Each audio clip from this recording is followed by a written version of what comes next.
At the heart of this idyllic community stood the Lawrence residence. For years, it had been a symbol of stability and refinement in Stonebridge. The Lawrence sisters, Isolde and Celeste, were fixtures of the neighborhood known for their grace, intelligence, and the unshakable bond they shared.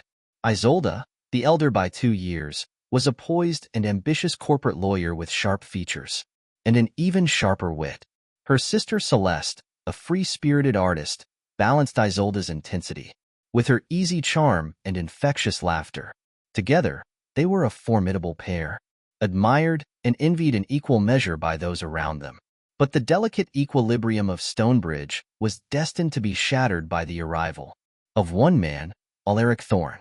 With his enigmatic smile and air of worldly sophistication, Alaric moved into the long vacant Holloway house next door to the Lawrences on a balmy June evening.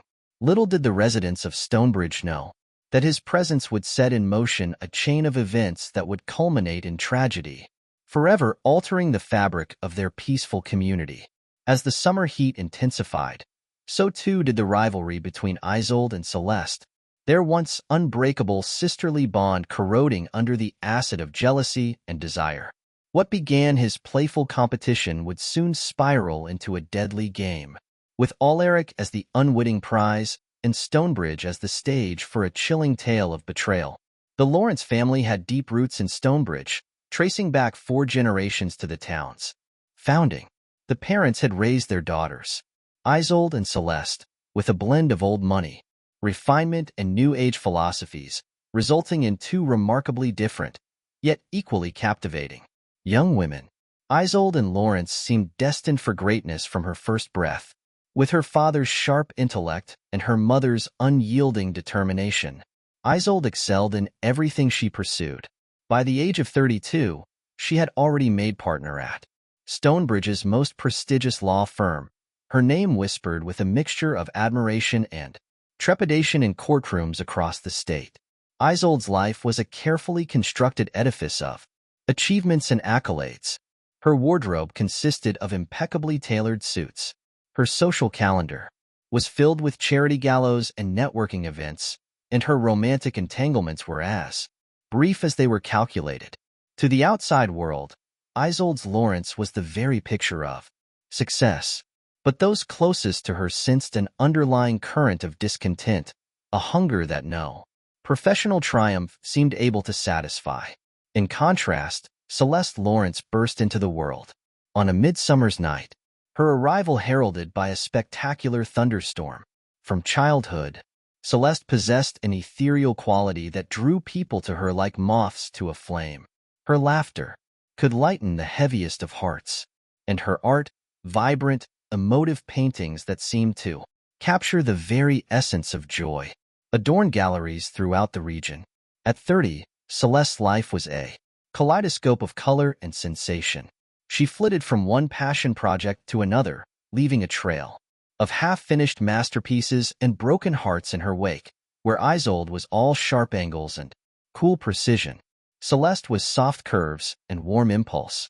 Her bohemian style and carefree attitude were at odds with Stonebridge's conservative leanings, yet somehow, she made it work, charming even the most curmudgeonly of neighbors with her genuine warmth and infectious enthusiasm.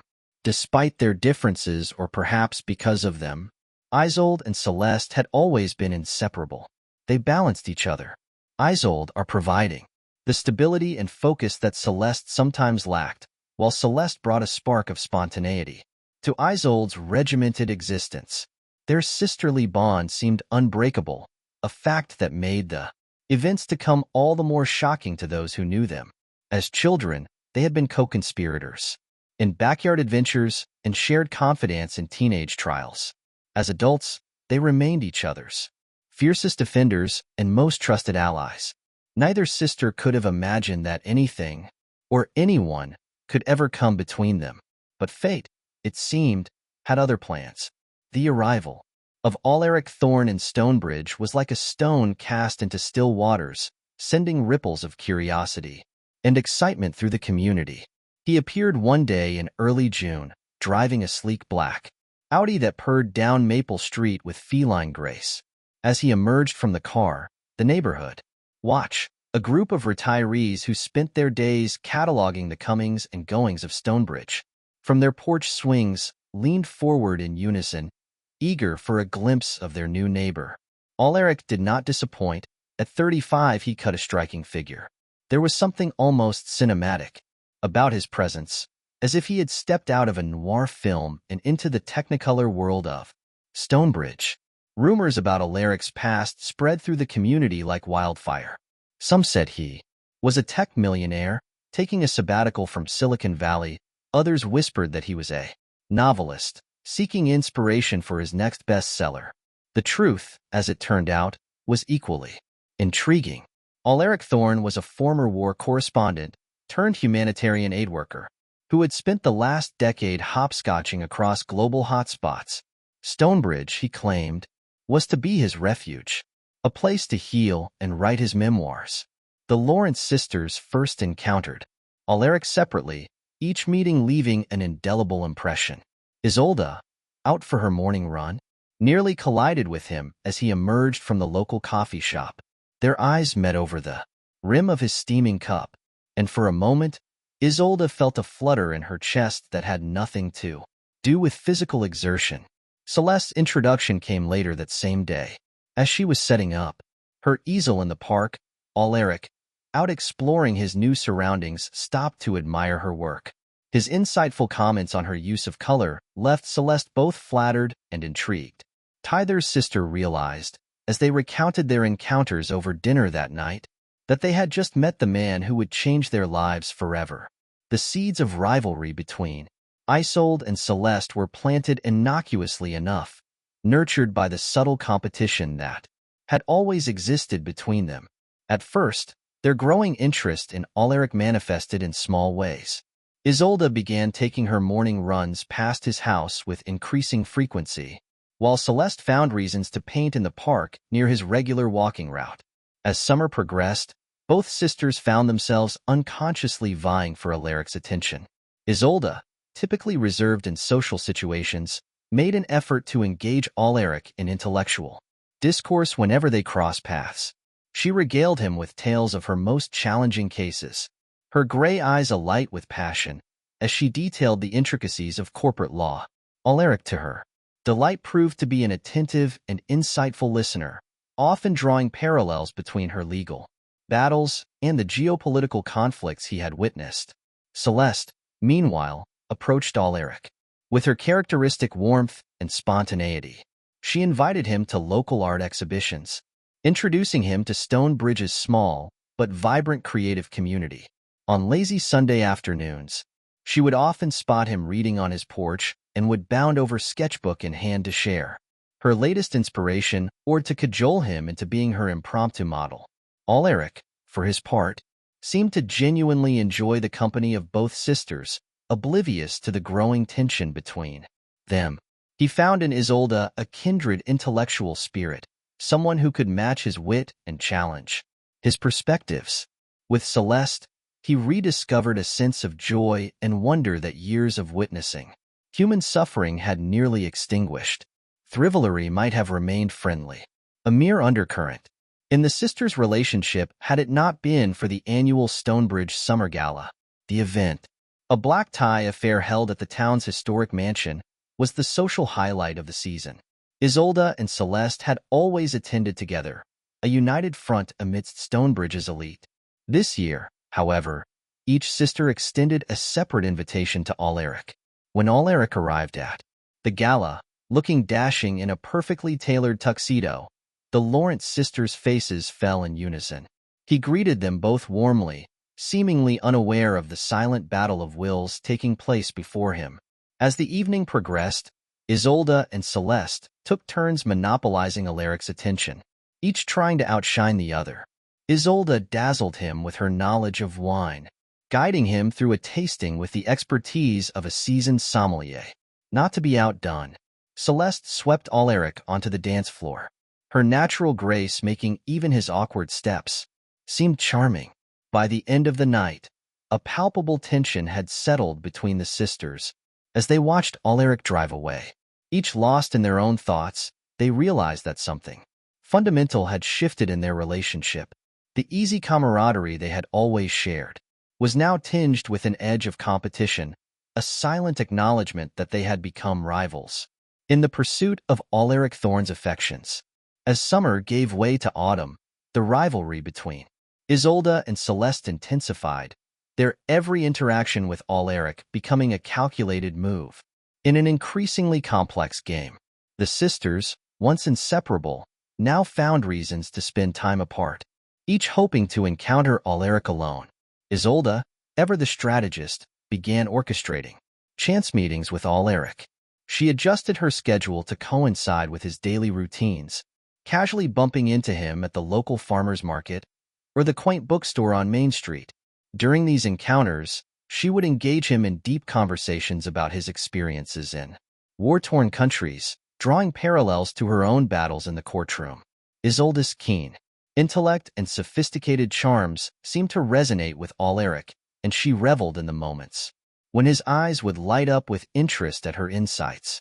Celeste, intuiting her sister's maneuverings countered with her own brand of seduction, she invited Alaric to impromptu picnics in the park, her basket filled with homemade delicacies that showcased her culinary skills. Under the dappled shade of oak trees, she would regale him with vivid stories of her travels through Europe's art scenes, her animated gestures and melodious laughter as stark contrast to Isolde's reserved demeanor. Celeste's free spirit and zest for life seemed to awaken something in Alaric, a yearning for the simple joys he had foregone in his years of global wandering. The competition between the sisters began to spill over into other aspects of their lives. Isolde, who had always been career-focused, suddenly took an interest in community events, volunteering for the same charitable causes that Alaric supported. Celeste, typically content with her bohemian lifestyle, started talking about getting her art into more prestigious galleries. Knowing that Alaric appreciated ambition, their friends and neighbors in Stonebridge watched this transformation with a mixture of fascination and concern. The once harmonious Lawrence sisters were now prone to thinly veiled barbs in one-upmanship, their interactions charged with an undercurrent of rivalry that was impossible to ignore. The situation came to a head at the Stonebridge Autumn Festival. Both sisters had been involved in organizing the event, each hoping to impress Alaric with their community spirit. Isolde had meticulously planned the logistics, ensuring every detail was perfect. Celeste had taken charge of the artistic elements, designing beautiful decorations that transformed the town square into a harvest wonderland. As Alaric strolled through the festival, complimenting both sisters on their hard work, Isolde and Celeste flanked him on either side, each vying for his attention. When he admired a particularly striking centerpiece, Celeste quickly claimed credit, shooting a triumphant glance at Isolde. In retaliation, Isolde smoothly steered the conversation towards the event's flawless execution, subtly highlighting her own contributions. The tension between them built throughout the evening, culminating in a heated argument behind the catering tent. Their raised voices drew concerned looks from passers-by, and even Alaric, finally, noticing the strain between the sisters, attempted to intervene. His presence only served to fuel their anger, each accusing the other of trying to monopolize his time. As the festival wound down, Isolde and Celeste departed separately, their usual joint ride home abandoned. Alaric was left standing alone, a puzzled expression on his face, as he began to realize the depth of the conflict he had inadvertently sparked between the Lawrence sisters. The watershed moment in the sisters' rivalry came on a crisp October evening during Stonebridge's annual charity auction. The event, held in the grand ballroom of the Stonebridge Country Club, was a glittering affair that drew the town's most prominent citizens. Isolde and Celeste arrived separately, each a vision and designer evening wear, their eyes scanning the crowd for a glimpse of Alaric. When Alaric finally appeared, looking debonair in a classic black tuxedo, both sisters made their move. They converged on him from opposite sides of the room, their forced smiles barely concealing their competitive intent. Alaric, now acutely aware of the tension between them, attempted to greet both equally, but the atmosphere was charged with unspoken hostility. As the auction began, Isolde and Celeste found themselves locked in a silent bidding war. The item up for bid was a weekend getaway for two at an exclusive mountain resort, an opportunity that both sisters saw as a chance to spend uninterrupted time with Alaric. The bidding started reasonably, but quickly escalated as Isolde and Celeste raised their paddles with increasing frequency. The other attendees watched in astonishment as the price soared well beyond the package's value. Alaric, realizing the bid was more about him than the prize, tried to intervene, but his protests fell on deaf ears. The sisters were too engrossed in their competition to heed his discomfort. In the end, it was Celeste who won the bid. Her final offer, eliciting a collective gasp from the crowd. As the auctioneer's gavel fell, Celeste turned to Isolde with a triumphant smirk, only to find her sister's face a mask of cold fury. Isolde, typically the picture of composure, was visibly shaking with rage. In that moment something shifted. In Isolde's eyes, a hardening, a darkness that sent a chill down Celeste's spine. Without a word, Isolde turned on her heel and strode out of the ballroom, leaving a wake of whispers in her path.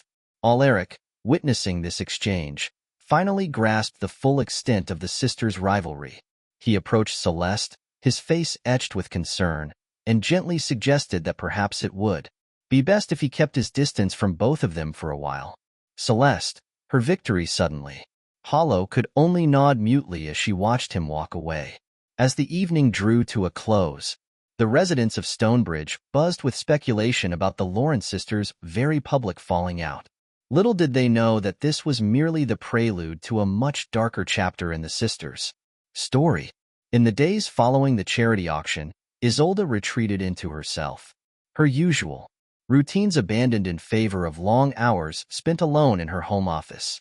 To the outside world, it appeared that she was merely nursing her wounded pride. But within the confines of her mind, a sinister plan was taking shape.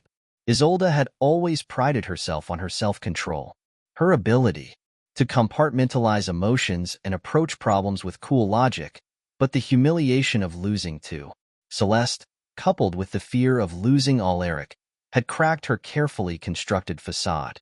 For the first time in her life, Isolde found herself entertaining thoughts that both thrilled and terrified her.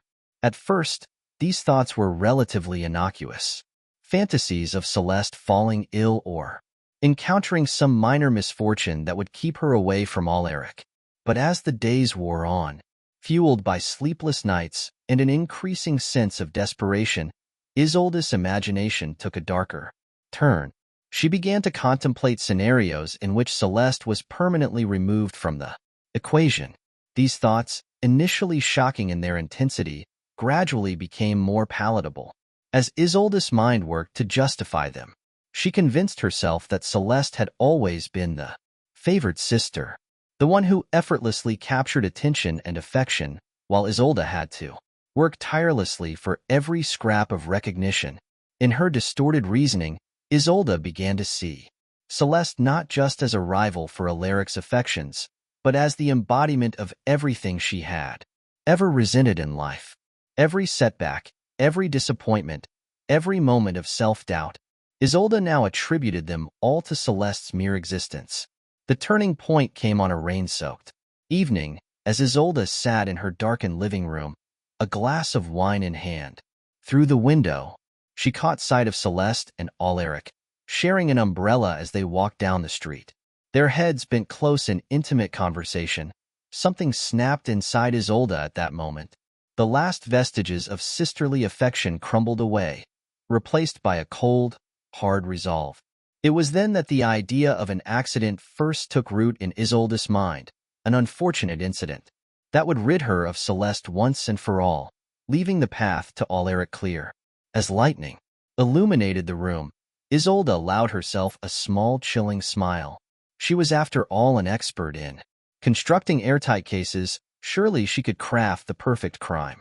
With the decision made, Isolde threw herself into planning with the same meticulous attention to detail that had made her such a formidable lawyer.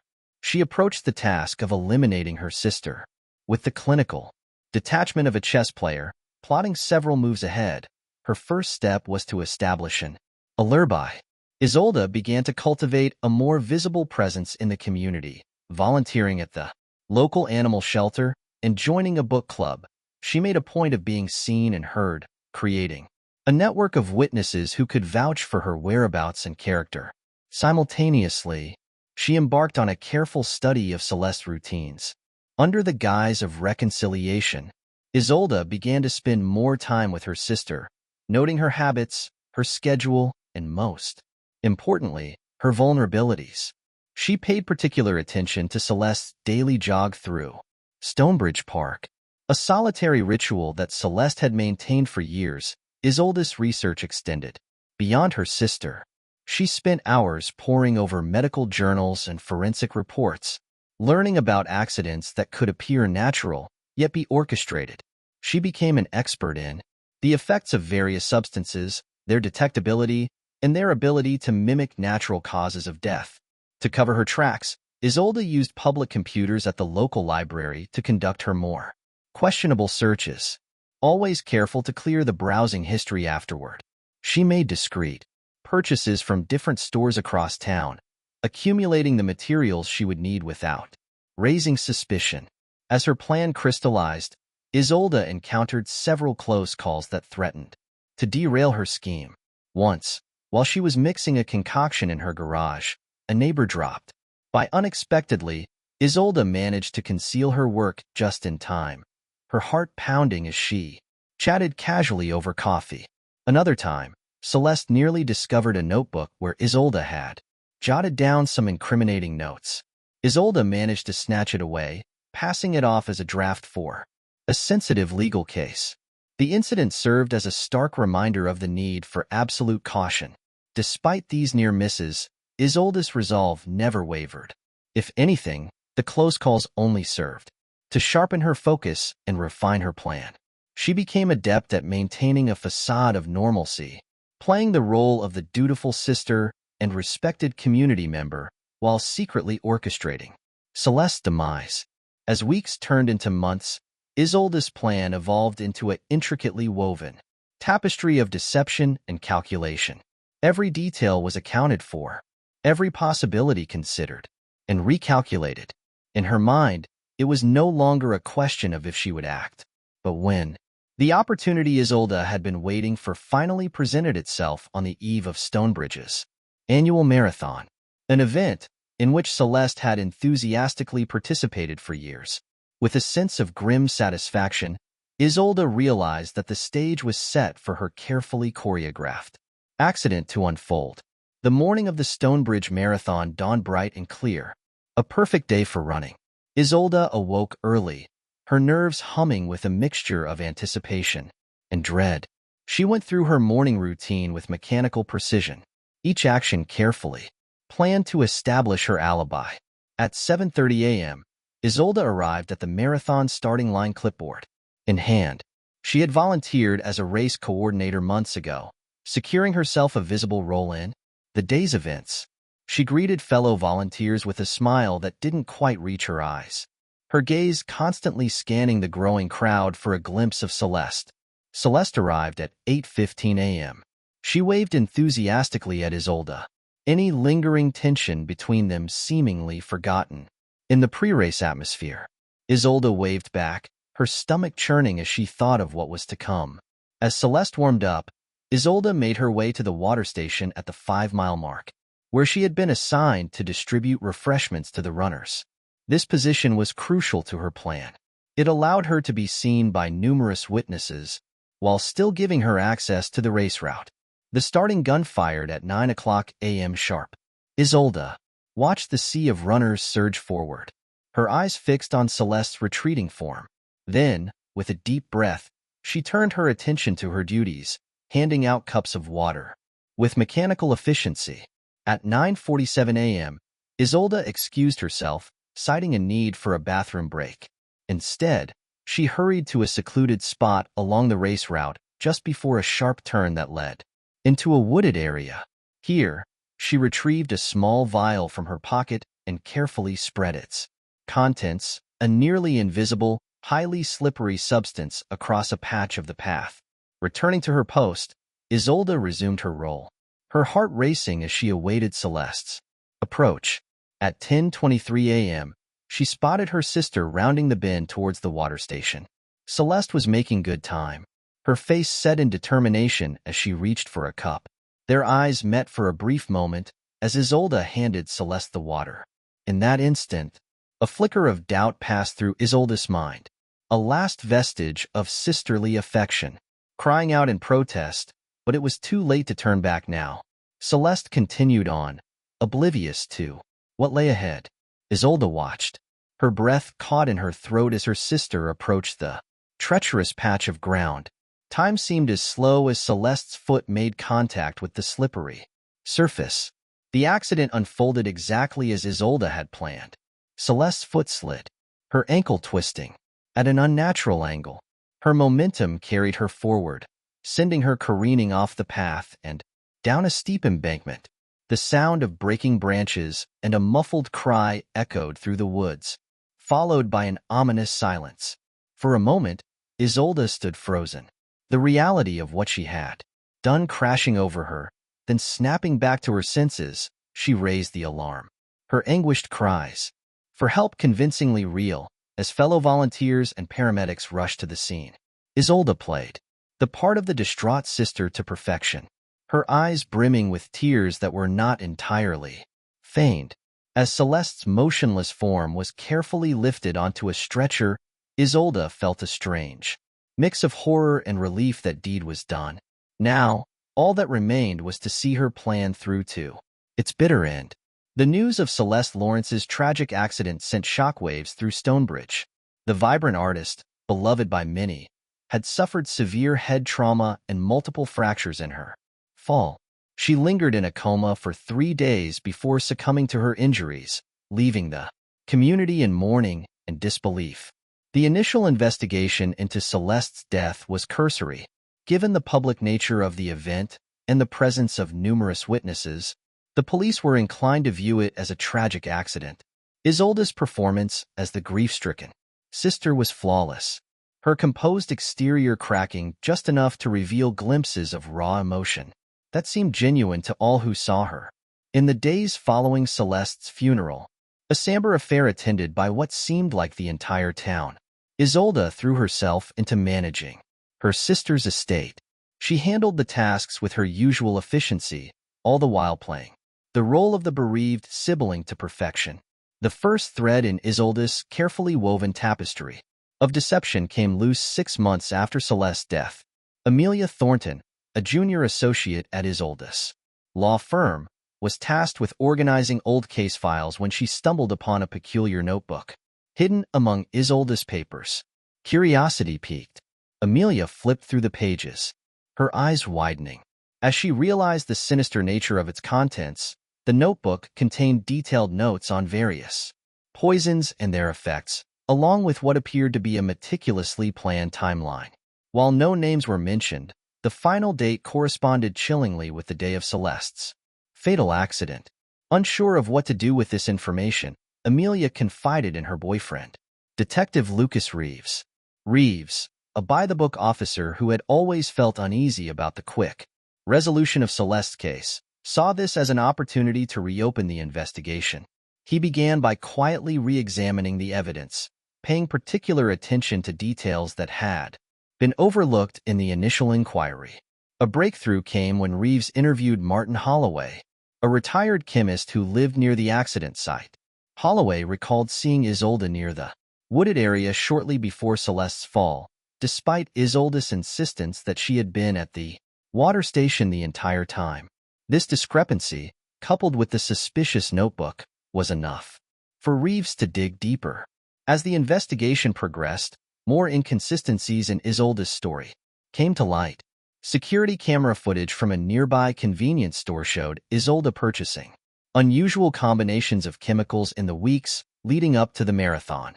A forensic re-examination of Celeste's running shoes revealed traces of an artificial polymer designed to reduce friction, a substance that had no business being on a running trail.